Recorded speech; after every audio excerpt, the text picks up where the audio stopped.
Hello students, welcome back in my YouTube channel. Myself Shatrughan Chauhan. और आज मैं आप लोगों के लिए आपकी सेकेंड यूनिट फिजिक्स में आप लोगों का फोर्थ चैप्टर आपके सिलेबस के according motion in a plane लेकर के आया हूँ। और इसमें मैं कई सारी बातें आप लोगों को बताऊँगा। तो सबसे पहले तो ये बता दूँ, इस चैप्टर को मैंने दो पार्ट में डिवाइड किया हुआ है। मैंने क्या किया ही गया है बेटे, एक तो वेक्टर एनालिसिस और दूसरा प्रोजेक्टाइल मोशन, ठीक है ना। तो सबसे पहले आज मैं बात करूंगा वेक्टर एनालिसिस की। तो ज़्यादा बड़ा संसार नहीं सीखना है आपको, वेक्टर का अपने सिलेबस के अकॉर्डिंग सीखना है। तो सबसे पहले तो बता दूं वेक्टर्स होते क्या है, what is vector physical quantities. मैं बता चुका हूँ, यूनिट एंड द मेजरमेंट में क्लियर करा चुका हूँ कि those physical quantities which have magnitude and direction both called vector physical quantities. Okay, आज मैं बात करता हूं कि वेक्टर्स को कितने पार्ट में बांटा गया है। तो बेटा वेक्टर्स को दो पार्ट में बांटा गया है। क्या? Polar vectors and axial vectors. Polar vectors क्या होते हैं? जो किसी एक डिस्प्लेसमेंट के थ्रू शो कराते हैं, ठीक है ना। मैंने यहाँ पर डिफाइन भी किया है, these are those vectors which have a starting point और a point of application of a displacement. जैसे फोर्स है, फोर्स किसी एक लाइन के अकॉर्डिंग अप्लाई होता है, तो फोर्स किस में आएगा? पोलर वेक्टर में आएगा। ऐसे भी कई सारी फिजिकल क्वांटिटीज है। और सेकेंड पार्ट हमारा होता है एक्सियल वेक्टर्स। एक्सियल वेक्टर ये बेटा रोटेशन को शो कराता है, मतलब रोटेट होता रहे। क्या होता रहे? रोटेट होता रहे। कैसे? मैंने डिफाइन कराया हुआ है, these are those vectors which represent rotational effect and act along the axis of rotation in accordance with right hand screw rule. अब बात आ गई राइट हैंड स्क्रू रूल। बेटा ये अभी हम सीखेंगे, फ्यूचर में सीखेंगे 11th क्लास के सिलेबस में। अच्छा, तब तक के लिए मैं इतना बता दूं कि एक्सियल वेक्टर्स कौन से होते हैं। बेटा एक्सियल वेक्टर्स जो रोटेशन के थ्रू अलोंग वर्क करते हैं, ठीक है ना। और इसके एग्जांपल्स कई सारे हैं, जैसे मैंने यहाँ पर 2-3 लिख दिए हैं। Angular velocity, torque, angular momentum. Clear है ना? क्लियर है। चलिए जल्दी से स्क्रीनशॉट लीजिए, मिलते हैं कई सारे टाइप्स के साथ। Now we discuss about different types of vectors. Vectors कई सारे टाइप के होते हैं, क्या क्या होते हैं वो मैं एक्सप्लेन करने जा रहा हूँ। फर्स्ट मैंने लिया equal vectors. What is equal vectors?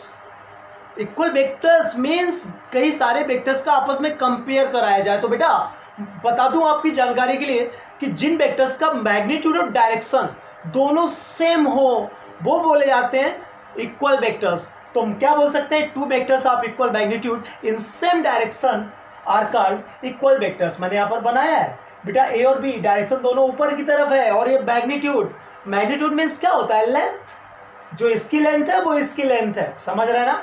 तो ये वेक्टर्स क्या बोले जाएंगे? Equal vectors. After that negative vectors. ये क्या होते हैं बेटा? वही होता है नेगेटिव वेक्टर्स का मीन्स क्या कि इनका मैग्नीट्यूड तो सेम होगा बट डायरेक्शन अपोजिट होगी। जैसा देख सकते हैं आप लोग कि वेक्टर ए ऊपर की तरफ है, वेक्टर बी नीचे की तरफ है। यहां से एक बात मैं और क्लियर करा दूं कि vector A equal to minus vector B होता है। क्यों? ये माइनस साइन क्या शो करा रहा है? अपोजिट डायरेक्शन शो करा रहा है। तो हम नेगेटिव वेक्टर्स के डिफाइन किस तरीके से कर सकते हैं कि two vectors of equal magnitude in opposite direction are called negative vectors. Okay, after that zero vector और नल वेक्टर। ओए होए, नाम से पता चल रहा है जीरो वेक्टर। जीरो का मीन्स क्या हो सकता है? जीरो मैग्नीट्यूड जीरो है यार। तो क्या बोलेंगे? That vector which whose magnitude is zero is called zero vector और नल वेक्टर। ओके, स्क्रीनशॉट लीजिए। और टाइप्स की मैं बात करता हूं। After that next type unit vector. What is unit vector? बेटा क्या बोल सकते हैं? जिसका मैग्नीट्यूड यूनिट हो, मतलब वन हो, वो बोला जाता है आपका यूनिट वेक्टर। तो मैंने डिफाइन क्या करा है? Vector having unit magnitude is called unit vector. बेटा एक बात बता दूं, कोई भी यूनिट वेक्टर होता है इसे कैप लगा के डिनोट कराते हैं। एक कैप फार्मूला क्या होता है? Vector A upon mod of vector A. कैसे? जब न्यूमेरिकल्स लगाएंगे तब क्लियर करा दूंगा मैं, समझ रहे हैं। यूनिट वेक्टर तब तक कि जान लीजिए कि if any vector have unit magnitude then that vector is called unit vector. Okay, after that orthogonal unit vector. बेटा ऑर्थोगोनल तो जानते हो ना, 90 डिग्री पर होता है। हाँ समझ रहे हो। और यूनिट वेक्टर का मीन्स क्या है? मैग्नीट्यूड 1 हो। तो क्या बोल सकते हैं, the unit vector along the direction of orthogonal axis is called orthogonal unit vector. Clear. यहां से मैंने बेटा एक्स वाई जेड एक्सिस लिया है इन द 3 डायमेंशनल मोशन में, तो एक्स एक्सिस को आई कैप से, वाई एक्सिस को जे कैप से और जेड एक्सिस पर के कैप से हम ऑर्थोगोनल यूनिट वेक्टर को डिनोट करा सकते हैं। क्लियर है। आफ्टर दैट को इनिशियल वेक्टर्स, को इनिशियल, इनिशियल का मतलब इनिशियल पॉइंट, समझ रहे हैं। को इनिशियल का मीन्स क्या हो जाएगा कि कई सारे वेक्टर्स हो या 2 वेक्टर्स हो और उनका इनिशियल पॉइंट सेम हो, तो वो बोले जाते हैं को इनिशियल वेक्टर्स। तो मैंने क्या लिखा है, vectors having a common initial point are called coinitial vector. जल्दी से इसकी स्टार्ट लीजिए और सारे टाइप कराता हूं मैं। आफ्टर दैट बात करते हैं कोलिनियर वेक्टर्स। कोलिनियर मतलब समझो लाइन, कोलिनियर लाइन सेम हो तो क्या बोल सकते हैं कि वेक्टर्स हैविंग इक्वल और unequal magnitude but acting along the same direction या same parallel lines are called collinear vectors. कहने का मतलब बेटा वेक्टर है, वेक्टर भी हमें दिख रहा है, तो वेक्टर है, वेक्टर भी दिख रहा है कि दोनों पैरेलल हैं, लाइन सेम है, दोनों को अगर लाइन देखें, वेक्टर हटाएं, दोनों लाइन देखो तो लाइन पैरेलल है ना, दिख रहा है, लेकिन मैग्नीट्यूड में एक बड़ा है एक छोटा है, समझ लो, तब भी ये बोले जाएंगे कोलिनियर वेक्टर्स। तो कोलिनियर वेक्टर्स में हमने क्या बोल दिया कि जो वेक्टर्स एक किसी अलोंग द सेम या फिर पैरेलल लाइंस के साथ में वर्क कर रहे हो बोले जाते हैं collinear vectors. Clear. After that बात आती है कोप्लेनर। आए है कोप्लेनर किसी प्लेन में हो, अभी कोलिनियर लाइन से रिलेटेड था, अब कोप्लेनर है ये किसी प्लेन में वर्क कर रहे हो, तो बेटा यहाँ पर कोई जरूरी नहीं है कि सेम मैग्नीट्यूड हो या इक्वल मैग्नीट्यूड अनइक्वल मैग्नीट्यूड, कोई दिक्कत नहीं, बस एक प्लेन में होने चाहिए, समझ रहा है। तो मैंने लिखा है कि vectors acting in the same plane are called coplanar vectors. Okay. After that clear हो गया ना, कोप्लेनर एक प्लेन में होने चाहिए, ठीक है ना, बस एक प्लेन में हो जाए, मैग्नीट्यूड इक्वल हो अनइक्वल हो कोई इफेक्ट नहीं, पक्का।